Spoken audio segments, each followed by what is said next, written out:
Welcome to Author Alley. Tonight we have a very, very special guest here to celebrate their 10-year anniversary of his best-selling book. It's the power, orator, and dictator of Nazi Germany, Adolf Hitler. I'm not a dictator per se. I am Chancellor and Führer.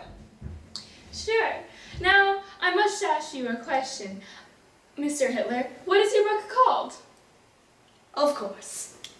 It is called Mein Kampf, which means my struggle in German. Could you describe it a little for us? Of course. It is my autobiography documenting my life, explaining my ideologies, and disclosing my plans for future Germany. I published Volume 2 10 years ago, in 1926, and had published Volume 1 the year prior. What did you write about? Oh, you know, I tell the background that I came from. I was born in and grew up in Austria, but I had always identified with German nationalism. By the time I was 18, both of my parents had died, so I moved to Vienna and tried to follow my dreams of being an artist. The Academy of Arts rejected both of my applications. I am quite skilled, though. Did you know I personally designed the swastika? Anyway, living on the street as an impoverished artist helped me form some of my strong theologies. Like what? Oh, you know, I am pro-militarism and anti-Semitism. And as I always say, the two evils of the world are communism and Judaism. Speaking of sayings, do you have a favorite quote from your book? Oh, I have many. I will share one with you right now.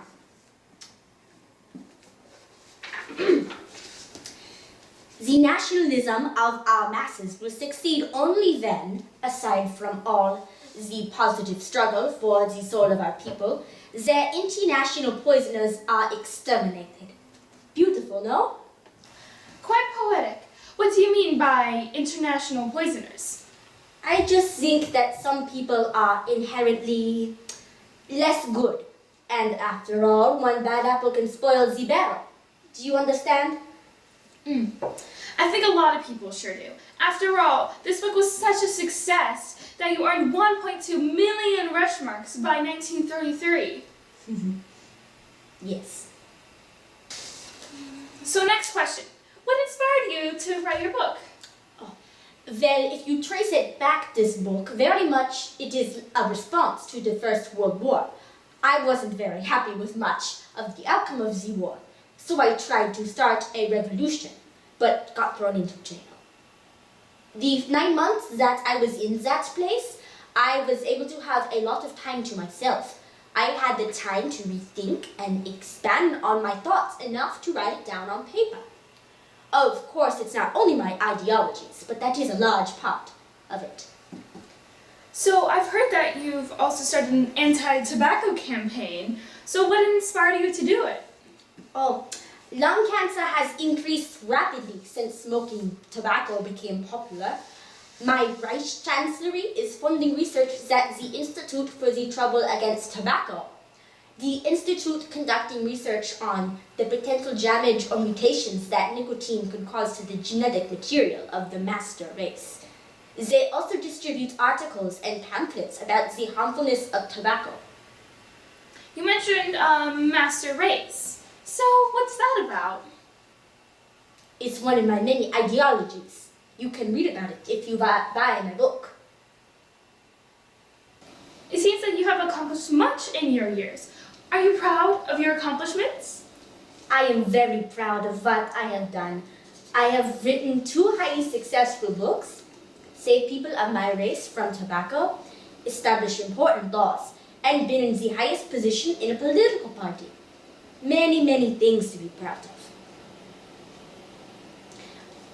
You know, I am even planning on operating some camps in the nearest future. Really? I haven't heard of these camps before. Could you elaborate? What kind of camps are they? Well, there will be many camps all across Europe, actually. At the camps, there are many different programs for our campus, and they can stay for a day to a couple of months. We occasionally have campers that love it so much that they stay with us for years. This sounds like a very, very fun camp. What kind of activities are there? Well, we will try to make it as fun as possible for the campers. They will arrive on special trains, very fun indeed, and at camp we'll train them in various work ethic and in many different fields. Construction, mining, farming, sorting. There are other things that we will teach our campers, but they are all equally as important skills. Our camps aren't quite the fun camps that you send your child to, though all Jews will be welcomed. These camps are meant to teach Jewish families that are in bad circumstances worldly skills. Well, that seems very nice of you. So going off of that note, can I ask you a session of rapid fire questions? Oh, well, this could be interesting. Let's go. Okay. So what do you think of animal cruelty? Oh, I think it's horrible. In January 1933, my party passed a set of anti-animal cruelty laws. That's very nice of you. So if your father did not change his last name, what would have you been named? Oh, I would have been called Adolf Schicklgruber. Ugh. So what's your least favorite sport? Football. You can't fix it to ensure German win. So do you see any other race as superior to your own? Oh, absolutely not. But if I had to pick one, it would be the Chinese or the Japanese, because their past history was superior to our own. If you could change any existing holiday, what would you change?